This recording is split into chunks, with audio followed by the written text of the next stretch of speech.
nosotros confiamos en que el Gobierno de Aragón pues, mantenga los 8 festivos que ya teníamos anteriormente a la llegada de este nuevo Gobierno y, por tanto, a eso nos remitimos. Le hemos explicado también que es diferente la Comunidad Autónoma de Madrid a la Comunidad Autónoma de Aragón, por poner dos ejemplos que son bastante diferenciados, e incluso creemos que lo que pudiera ser un beneficio para el consumidor pueda tornarse en su contra, puesto que a lo mejor se incrementarían los precios al incrementarse los costes por abrir más horas o más domingos. Estamos asistiendo a una presión de 4 o 5 empresas de la gran distribución, que efectivamente son las interesadas en intentar, en una situación de crisis de consumo, intentar captar más cuota de consumo, es decir,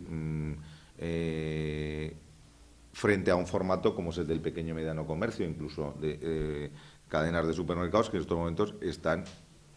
satisfechos con el equilibrio que supone estos ocho domingos y festivos.